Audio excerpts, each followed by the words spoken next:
아멘. 우리 주님께서 이 땅에 오셨습니다. 그것을 기념하는 성탄절을 이제 2주 앞으로 남겨두고 두 번째 강림절을 우리가 맞이합니다. 우리가 이 우주의 역사 속에서 이거보다 더 큰 사건이 있을 수 있을까? 여러분, 우리가 이런 걸 한번 상상해 봐요. 어느 날 갑자기 전기가 나가가지고 온 방에 불이 다 꺼졌습니다. 그래서 방이 깜깜합니다. 빛이 하나도 없어요. 자, 그렇게 되면 아무것도 보이지 않으니까 이제 더듬거리게 되는 거죠. 눈을 의지하지 않고 손의 감촉을 의지합니다. 얼마나 답답합니까? 잠깐 그런 거에 상관없지만 그게 오랫동안 지속된다고 하면 우리가 상상해 보면은요, 정말 숨막히는 일이죠. 아마 개 중에는 무슨 심리적으로 굉장히 막 위축이 되고 무슨 공포증에 사로잡히는 분도 혹시 있을지 모르겠어요. 자, 그런데 누가 이 라이터를 찾아가지고 그 순간에 라이터를 탁 켰다고 생각해 보십시오. 그 깜깜하고 빛이 하나도 없었던 방이 갑자기 환해지게 될 때, 와, 이렇게 환성을 지르면서 좋아하지 않겠어요? 방이 갑자기 환하게 밝아진다 이거죠. 여러분, 태초에 온 우주가 혼돈과 공허 그리고 아주 깊은 흑암 속에 있었다 그랬어요. 빛이 하나도 없었습니다. 그런데 그 깜깜한 흑암 속에 하나님 말씀하십니다. 빛이 있으라. 그러니까 빛이 쫙 비춰지기 시작했는데 태양과 달뿐만이 아니라 수많은 별들이 반짝반짝 빛나면서 빛을 발합니다. 그 순간 정말 얼마나 아름다웠겠어요. 그런데 세상은 다시 흑암이 됐어요. 물리적인 빛은 있어요. 이곳에도 이렇게 전기로 또 빛을 내기도 합니다. 또 밤에는 하늘에 달과 별의 빛이 있습니다. 낮에는 태양의 빛이 있어요. 그렇지만 영적으로는 완전한 흑암입니다. 그런데 이 완전한 흑암 속에 하나님이 다시금 명하십니다. 빛이 있으라. 그래서 빛이 임했어요. 자, 고린도서 4장 6절에 보니까 어두운 데 빛이라 말씀하셨던 그 하나님께서 예수 그리스도의 얼굴에 있는 하나님의 영광을 아는 빛을 우리 마음에 비추셨느니라. 하나님의 영광을 아는 빛, 그 빛을 예수 그리스도를 통해서 우리에게 비춰주셨습니다. 자, 여러분, 이거보다 더 크고 중대한 사건이 있겠습니까? 이 빛은 보이는 세계를 비추는 것이 아니에요. 보다 더 심오한 세계, 차원이 다른 세계, 영의 세계, 영원한 세계, 진리의 세계를 보게 해주는 것입니다. 그 세계를 전혀 볼 수가 없었어요. 우리의 눈이 닫혀 있었어요. 그런데 우리의 눈을 열어주고 그리고 그것을 보면서 그 안으로 들어가게 해주는 거예요. 그 영원한 세계의 주인은 전지전능하시고 영원무궁하신 우리 하나님이십니다. 그것은 우리가 우주선으로 갈 수 있는 곳이 아닙니다. 깊은 명상이라든지 또는 신비한 영적인 지식을 가지고 들어갈 수 있는 것이 아니에요. 우리가 그리로 들어갈 수 있는, 그 세계로 들어갈 수 있는 길은 오직 하나입니다. 요한복음 14장 6절에 보니까 예수께서 이르시되 내가 곧 길이요 진리요 생명이니 나로 말미암지 않고는 아버지께로 올 자가 없느니라. 바로 이겁니다. 예수 그리스도, 그분만이 우리가 하나님이 계신 그곳에 갈 수 있는 유일한 길이에요. 그가 그 길을 열기 위해서 이 세상에 오신 것입니다. 그만이 유일한 구원과 생명의 길입니다. 하나님은 이 예수 이외에 다른 길을 우리에게 주지 않으셨어요. 하나님이 보내신 그 예수를 어린아이같이 믿고 영접하는 사람, 그 사람은 하나님의 자녀가 되는 권세를 받으면서 어둠에서 벗어나서 빛의 세계, 영원한 세계, 진리의 세계로 들어가게 되는 것입니다. 여러분, 하나님은요, 그의 아들을 이 세상에 보내고 십자가에 못 박혀 희생시키면서 무엇을 원했겠어요? 모든 사람들이 이 진리를 알고 구원받기를 원하는 거죠. 디모데전서 2장 4절에서 그것을 분명히 말씀하십니다. 그런데 유감스럽게도 우리의 현실은 그렇지 못합니다. 빛이 왔는데 많은 사람들이 그 빛을 거절해요. 우리 고린도서 4장 3절에 4절에 보면은 만일 우리의 복음이 가렸으면 망하는 자들에게 가려진 것이라. 그 중에 이 세상 신이 믿지 아니하는 자들의 마음을 혼미하게 하여 그리스도의 영광의 복음의 광채가 비치지 못하게 함이니 그리스도는 하나님의 형상이라. 그리스도의 영광의 광채가 이 세상에 비춰졌는데 그것을 보지 못하는 거예요. 망하는 자들이 있습니다. 빛을 거절하는 자들이 있습니다. 그렇기 때문에 예수 그리스도께서 오신 것은 구원이면서 동시에 심판입니다. 심판. 오늘 말씀이 바로 그것을 말해주는 거예요. 자, 우리가 지난번 요한복음 강해에서 9장 앞부분을 다루면서 태어나면서부터 맹인된 사람, 길에서 구걸하고 있는 맹인된 사람을 예수님이 그 눈을 진흙으로 이겨서 붙이고 그 다음에 실로암이라고 하는 못에 가서 씻어라 했더니 가서 씻으니까 그의 눈이 띄어졌다. 예수님이 맹인의 눈을 뜨게 해 주셨어요.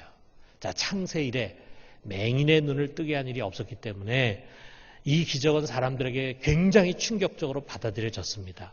자, 그런데 예수님이 맹인의 눈을 뜨게 한 그날이 안식일이었어요. 안식일. 유대인들은 안식일에는 병도 고치면 안 돼.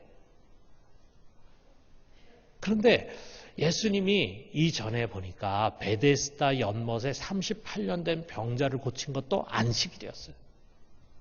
자, 그러니까 유대인들이 예수님이 안식일에 병을 고쳤다라고 하는 것을 이유로 예수님은 죄인이다 이렇게 정죄했어요. 안식일에 일을 했다 이거죠. 우리가 가만히 보면은 우리 성경에서 복음서에서 보면은 예수님 당시에 많은 계명 중에서도요, 이 안식일 계명을 굉장히 중요하게 여긴 것 같아요. 이걸 거의 절대시했어요. 자, 그런데 유대인 중에 다른 사람이 또 뭐라고 말하냐면, 아니 죄인이 어떻게 맹인의 눈을 뜨게 할 수 있느냐. 이게 보통 일이 아니고 이건 하나님으로부터 온 일인데 하나님이 어떻게 죄인을 통해서 이런 일을 할 수 있겠느냐 반문합니다. 그래서 한편은 예수님은 죄인이다. 그리고 다른 한편은 아니다. 그는 의인이다. 이렇게 하면서 두 패로 갈렸어요. 강경파, 온건파 이렇게 나눠진 거죠. 그런데 여러분 보면은 우리가 어디서나 강경파의 목소리가 크기 마련입니다. 그들은 예수가 죄인이다라고 하는 그것을 입증하기 위해서 여기에 관련된 사람들을 소환하고 그들을 신문합니다. 먼저 부모를 불러가지고 저가 정말 내 아들이냐, 정말 태어날 때부터 맹인이냐, 그러면 지금 어떻게 이렇게 보게 됐느냐, 꼬치꼬치 묻습니다. 그래서 어떻게 하든지 이 기적을 좀 폄하하고 싶은 거예요. 그 다음에는 이제 맹인으로 있다가 눈을 뜨게 된 당사자를 불러요. 그렇게 해서 당신이 어떻게 해서 눈을 뜨게 됐느냐, 다시 설명을 해봐라. 당신은 이 예수를 누구라고 생각하느냐? 라고 말합니다. 그래서 이 맹인으로부터 좀 자기들이 원하는 답을 듣고 싶은데 이 맹인은 정반대 얘기를 계속 반복해서 얘기하는 거예요. 그러니까 이 유대인들이 이 맹인을 쫓아버렸어요. 자, 그가 쫓겨났다라고 하는 소식을 들은 다음에 예수님이 그를 찾아왔습니다. 이제 그는 예수님 보는 거죠. 그렇지만 그 앞에 서 있는 분이 자기의 눈을 고쳤다는 것을 모르고 있죠. 자, 예수님이 와서 뭘 묻냐면 35절에 보니까 내가 인자를 믿느냐. 믿음의 결단을 그에게 요구합니다. 그랬을 때 그 맹인이 주여 그가 누굽니까? 믿고 싶습니다. 그러니까 예수님이 내가 지금 보고 있고 너와 이야기하고 있는 내가 바로 그다. 그렇게 말씀하셨어요. 그랬을 때 이 맹인이 즉각 엎드리면서 주여 내가 믿나이다 하고 절을 하는 것입니다. 이 육신의 눈을 열어주신 예수님께서 이제 그의 영의 눈을 열어주셔서 영원한 구원의 길로 초청하셨어요. 그러면서 주님께서 39절의 말씀을 하십니다. 내가 심판하러 이 세상에 왔으니 보지 못하는 자들은 보게 하고 보는 자들은 맹인이 되게 하려 함이라. 여러분, 이 39절의 말씀이요, 어떻게 보면 9장의 중심 말씀이라고 볼 수 있어요. 자, 여기서 예수님은 내가 심판하러 이 세상에 왔다 이렇게 말씀하십니다. 자, 그런데 언뜻 이 말씀은 그가 구원하기 위해서 이 세상에 왔다라고 하는 말씀과 서로 상치되고 모순되는 것처럼 보여요. 실제로 예수님이 요한복음 3장 16절에 하나님 세상을 이처럼 사랑하사 독생자를 주셨으니 이는 저를 믿는 자마다 멸망하지 않고 영생을 얻게 하려 하심이라 라고 하는 말씀을 하신 다음에 3장 17절에 뭐라 그러셨냐면 하나님이 그 아들을 세상에 보내신 것은 세상을 심판하려 하심이 아니요 그로 말미암아 세상이 구원을 받게 하려 하심이라. 예수님은 심판을 위해서 오신 것이 아니라 우리를 구원하기 위해 오신 것이다. 그러면 아까 예수님께서 여기 39절에 내가 심판하러 세상에 왔다라고 하는 말씀과는 서로 모순된 것처럼 우리가 생각할 수 있어요. 그런데 여러분 모순된 것이 아니에요. 심판과 구원은 모순이 아닙니다. 그것은 동전의 양면과 같아요. 어떤 사람들에게 그리스도께서 메시아께서 오신 것은 기쁜 소식이에요. 그런데 어떤 사람들에게는 불편한 소식입니다. 우리는 이거를 성탄에 관련된 성경의 이야기 속에서 볼 수 있어요. 그 당시에 가난한 목자들 그리고 이방인이었던 동방박사들 그들은 새로운 왕, 참된 왕, 메시아가 태어났다라고 하는 그것이 복음이었어요. 그들에게 희망을 주는 소식이었어요. 자, 그런데 그 당시에 그것을 지배하던 헤롯 왕이라든지 또는 종교 지도자들에게는 불쾌하고 두려운 소식이었어요. 왜? 그는 참된 통치자고 진리의 왕이에요. 그가 오시면은 그는 사람들이 누리던 기득권 그리고 편안하게 안주하던 전통을 다 뒤엎어버리고 그리고 가짜 신앙, 위선 그것을 드러내시는 분이기 때문이에요. 누가 그 당시에 감히 왕에게 질책하고 종교 지도자들의 위선을 비판할 수 있었겠습니까? 그런데 그리스도께서 예수께서 오시니까 그가 그것을 이야기합니다. 그래서 우리가 복음서를 보면은 예수님 꼭 아주 다정다감하고 온화하고 따뜻한 말씀만 주신 것이 아니에요. 때로는 예수님의 입술은 아주 독설로 가득 찼어요. 자, 불투만이라는 신학자는요, 이것을 계시의 역설이다 이렇게 얘기했는데 은혜이기 위해서 계시는 먼저 죄를 폭로해야 한다. 그 계시로 말미암아 죄가 비로소 명백해진다. 이것에 저항하는 자는 자신을 죄에 속박시키는 것이다. 그래서 예수님 오셔서 우리에게 구원의 메시지도 선포하지만 우리가 갖고 있는 잘못된 것, 외식하는 것, 위선적인 것, 옳다고 주장하지만 하나님이 눈으로 볼 때 틀린 것들을 날카롭게 지적하고 그리고 책망하고 그래서 죄를 드러내십니다. 자, 그런데 그 앞에서 그 말씀을 듣고 아멘하고 회개하는 자는 구원을 받는데 그것을 거부하는 사람들이 성경에 너무 많은 것을 우리가 보게 되잖아요. 자, 그렇기 때문에 예수는 어떻게 보면은 그들에게 가장 싫어하는 거침돌이었어요. 이게 바로 심판입니다. 예수님은 분명히 우리를 구원하기 위한 목적으로 오셔서 때로는 죄를 질책하고 책망하고 드러내시지만 그러나 결국 예수님이 마지막에 주시고자 했던 것은 구원이라 이거죠. 그런데 구원을 위해서 왔지만 그를 받아들이지 않는 사람은 결국은 심판을 받고 만 것입니다. 이게 요한복음 3장 18절에 19절에 계속 이어지는데 그를 믿는 자는 심판을 받지 아니하는 것이요 믿지 아니하는 자는 하나님의 독생자의 이름을 믿지 아니함으로 벌써 심판을 받은 것이니라. 그 정죄는 이것이니 곧 빛이 세상에 왔을 때 사람들이 자기 행위가 악함으로 빛보다 어둠을 더 사랑한 것이니라. 그래서 예수님이 영접하지 않고 믿지 않고 배척한 사람들은 이미 심판을 받은 것이다. 구원받지 못한다라고 하는 것을 말씀하신 것이라 이거예요. 그러니까 예수님의 구원 행위가 어떤 사람들에게는 심판이 되고 말았어요. 자, 이 태어나서부터 지금까지 눈을 뜨지 못하고 맹인으로서 불구자로서 그저 구걸하면서 살아가는 이 불행한 사람의 눈을 뜨게 해준 이 엄청난 구원의 사건이 그 자리에 함께 있었던 바리새인들에게는 그들의 불의함과 죄를 드러내는 사건이 되고 말았어요. 우리 주님께서 다시 오시는 날도 마찬가지입니다. 주의 날에 어떤 사람에게는 그날은 구원과 환희의 날이지만 동시에 어떤 사람들에게는 심판과 멸망의 날이에요. 우리가 요한계시록에서 그것을 보게 됩니다. 자, 어떤 이에게 구원이고 어떤 이에게 심판일까? 예수님이 분명히 말씀하십니다. 39절에 보니까 보지 못하는 자들은 보게 하고 보는 자들은 맹인이 되게 하려 함이라. 보지 못하는 자들과 보는 자들을 나누고 있어요. 보지 못하는 자들은 보게 되고 구원을 받게 되고 보는 자들은 맹인이 돼 심판을 받게 된다 이거예요. 자, 그러면 어떤 자가 보지 못하는 자고 어떤 자가 보는 자인가? 맹인은 보지 못하는 자고 우리처럼 이렇게 건강한 두 눈을 갖고 있는 사람 보는 자인가? 그게 아니라 이거죠. 자, 예수님은 지금 이 맹인 사건을 비유로 삼아서 보다 깊은 영적인 진리로 끌고 가십니다.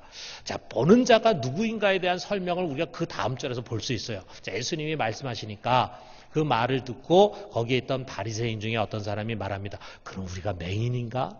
이렇게 물었어요. 그랬을 때 예수님 이렇게 답합니다. 41절에 보니까 너희가 맹인이 되었더라면 죄가 없으려니와 본다고 하니 너희 죄가 그대로 있느니라.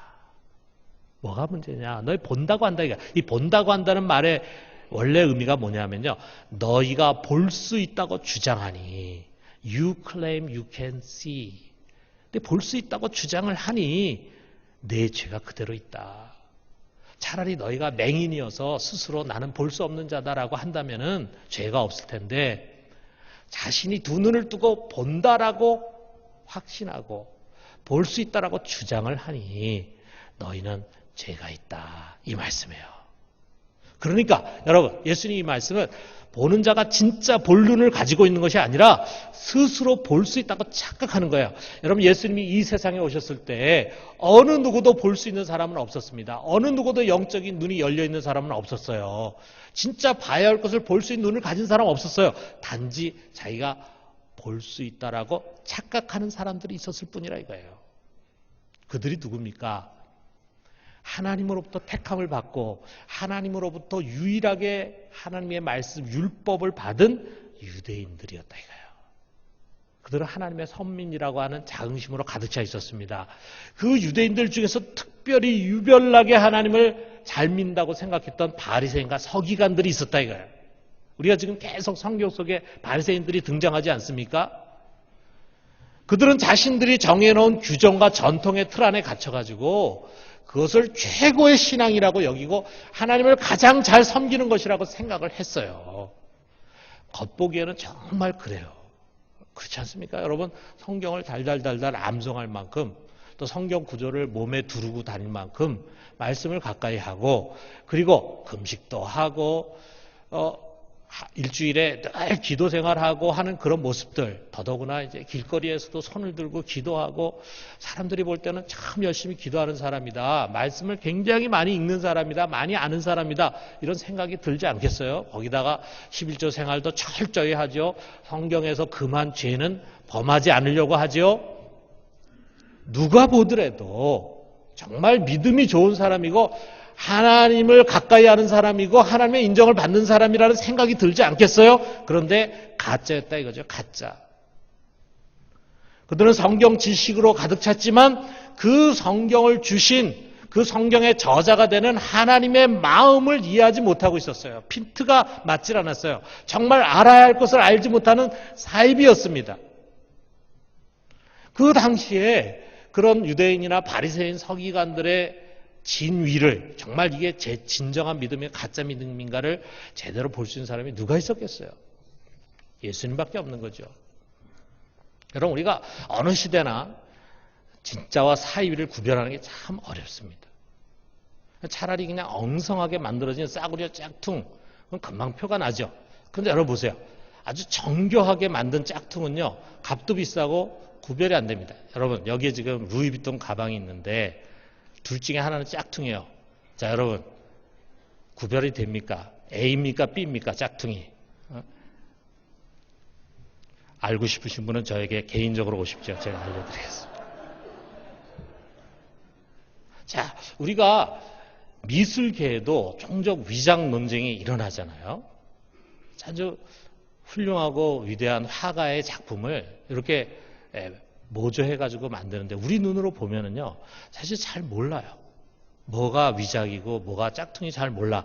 왜냐하면 위작 기술이 너무 뛰어나다 보니까 우리 같은 사람뿐만 아니라 웬만한 감정사도 헷갈리게 됩니다. 아마 대표적인 게 여기 천경자씨가 그린 미인도라는 건데 아마 아시는 분들은 알 거예요. 지금 이게 위작 결론이 아직 나지도 않았어요. 자, 이것을 국립박물관이 소장하고 있는데 위작 논쟁이 일어나니까 전문가를 의뢰해가지고 감정을 한 다음에 이건 진품이다 결론 내렸어요. 그런데 이 그림을 직접 그린 천경자씨가 이건 위작이다 이렇게 얘기한 거예요. 자, 이 작품을 그린 사람이 위작이다. 그러는데 전문가 감정했는데 진품이다.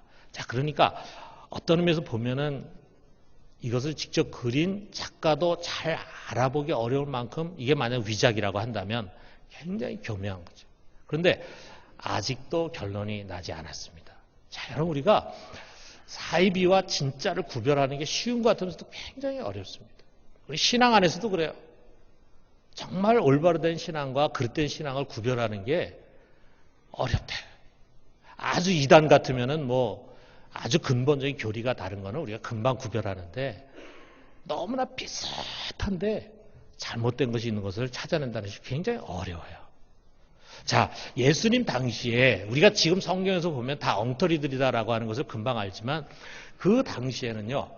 정말 전 세계 속에서 볼 때 하나님에 대해서 제일 잘하는 사람들이 유다인들 아니겠어요? 하나님 말씀 받았으니까. 또 그 말씀대로 살아간다고 하니까 가장 경건하고 그리고 가장 하나님의 사랑을 받고 있다고 자부하는 유대인들이었는데 가짜 때 가짜. 근데 자신들이 가짜라고 하는 것을 그들은 몰랐어요. 그들의 문제가 뭡니까? 여러 가지 있었겠지만 가장 중요한 문제를 예수님 지적합니다. 그들은 자신들이 본다라고 생각하고 있었다 이거예요. 자신이 볼 수 있다라고 주장하고 있었다 이거예요. 자신을 의롭다 하고 자기 신앙이 좋다고 하는 그것, 하나님을 잘 알고 있다고 하는 확신, 그것이 가장 큰 죄였어요. 그리고 그것이 주님을 받아들이고 영접하는데 가장 큰 철문이 됐습니다. 그리고 결국은 뭡니까 여러분? 그 잘못된 신앙이 죄 없는 하나님의 아들을 정죄해서 십자가에 못 박는 그런 큰 죄로 마지막에 드러나고 말았잖아요. 왜 그렇습니까? 사입이었다 이거죠. 가짜 신앙이었다 이거죠. 반면에 보지 못하는 자들은 누구를 가리킵니까? 그들은 원래부터 하나님과 멀리 떨어져 있는 자예요. 예를 들면 세리, 창녀, 그리고 이방인들, 이스라엘 공동체 안에 들어오지 못하는 유대인들, 이들을 통틀어서 성경은 죄인이다라고 말해요. 죄인. 아주 공적으로 이들은 죄인이에요. 그런데 그들의 강점이 무엇입니까? 자기의 부족함을 너무나 잘 알아요. 특별히 신앙적인 부족함을 너무나 잘 알아. 자타가 공인하는 죄인입니다. 그들은 말씀의 지식도 없어요. 경건하지도 않아요. 그렇기 때문에 하나님의 벌받을 사람이라는 생각까지도 갖고 있어요. 그런데 이 자신들은 보지 못한다라고 하는 그 깨달음이 그들로 하여금 보는 자가 되게 하는 결정적인 역할을 하는 거예요. 사랑하는 성도 여러분, 여러분은 보는 자입니까? 아니면 보지 못하는 자입니까? 여러분 오늘날 우리 주위를 한번 둘러봐요. 여러분 우리 주위에 있는 사람들 생각해 볼 때 예수를 만나기 가장 힘든 사람들이 어떤 사람들입니까? 모두가 부러워하는 그야말로 잘난 사람이죠. 성공한 사람, 부유한 사람, 지식이 많은 사람, 또 자기 나름대로 착하고 그리고 곧고 바른 사람, 그래서 주위 사람들로부터 칭송을 받는 그런 사람, 그런 사람들 속에 있는 공통점이 뭐냐면 자신의 삶이 바르고 자신이 아는 바가 옳다고 하는 확신과 자신감이 있어요.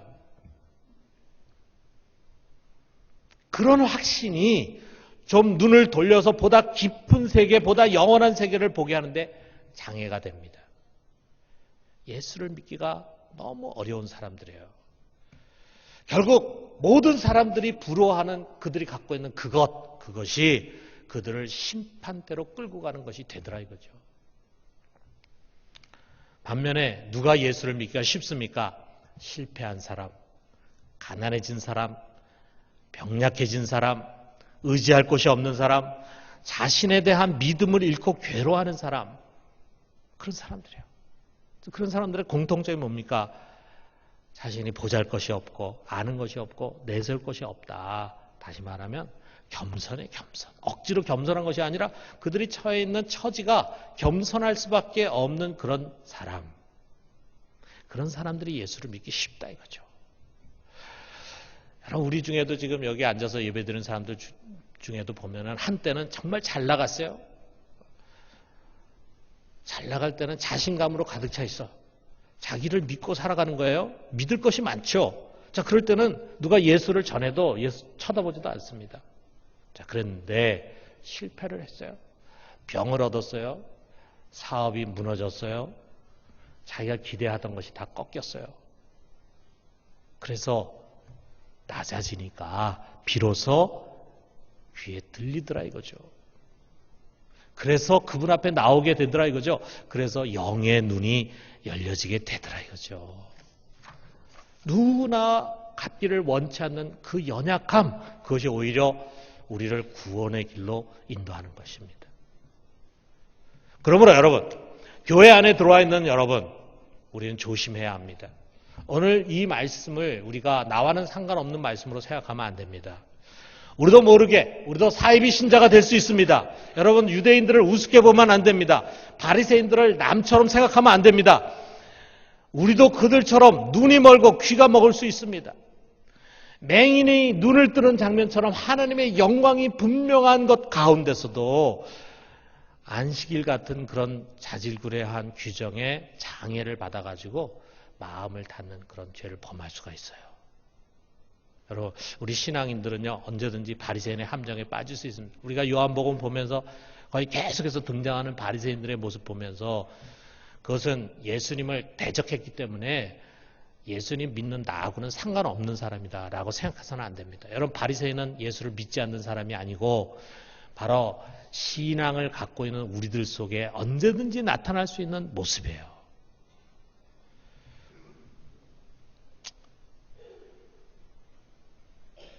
여러분, 이들은 자신이 볼 수 있다 이렇게 생각을 하는 사람이었어요. 자신을 하나님 가까이 있는 사람, 경건한 사람, 의로운 사람, 신앙이 깊은 사람이라고 생각하기가 쉽습니다. 우리들이 그렇다 이거예요.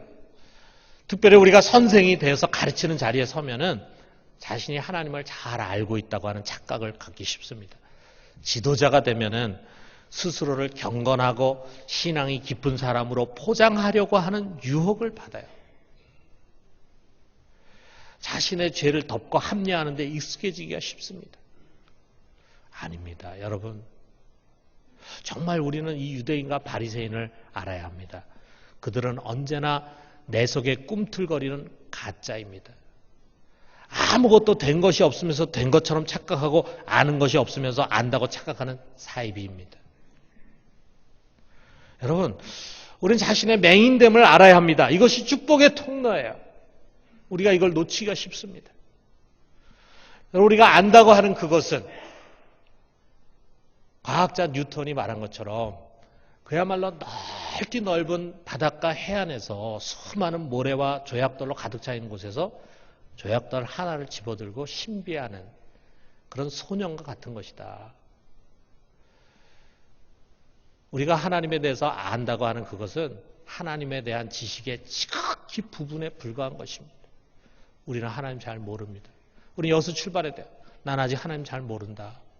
난 아직 그분을 보지 못하고 있다. 여기서 출발해야 돼요. 여러분, 우리가 성경을 읽고 배우는 것을 멈추는 것은 자신이 알 만큼 알고 있다고 하는 교만에서 시작되는 것입니다. 우리가 기도의 자리로 나오지 않는 것은 자기 힘으로 살 수 있다고 하는 교만이 내면에 깔려있기 때문입니다. 우리가 시간이 없어서가 아니에요. 그런 처지가 안 돼서가 아니에요. 여러분과 내 속에 이 정도 신앙이면 된다라고 하는 착각이 자리를 잡고 있어요.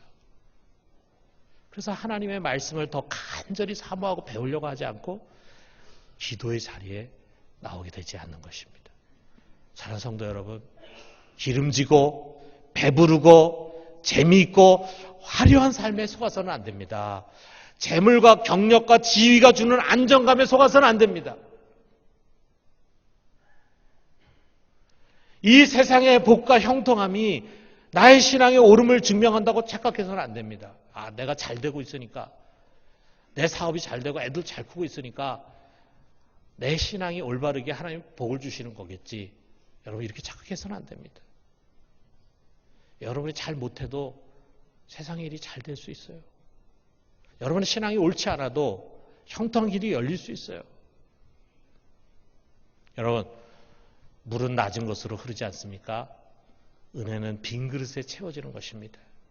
우리는 다시 겸손히 주님께서 산에 올라가서 첫 번째 가르치신 팔복의 가르침에 귀를 기울여야 됩니다. 그 팔복의 첫 번째가 뭡니까? 마태복음 5장 3절에 우리 같이 한번 읽어봅시다. 심령이 가난한 자는 복이 있나니 천국이 그들의 것이며. 심령이 가난해야 된다. 예수님의 말씀은 그거예요. 너희는 심령이 가난해야 된다. 그래야 복을 받는다. 심령이 가난한 자, 애통해하는 자, 의에 줄이고 목마른 자, 여러분 거기에 은혜가 있습니다. 그런 자가 진짜 보아야 되는 것을 보게 되는 것입니다. 우리 모두가 다시금 우리 속에 있는 이 유대인 바리새인을 다 내버리고 겸비한 자리로 돌아갈 수 있게 되기를 주님의 이름으로 축원합니다.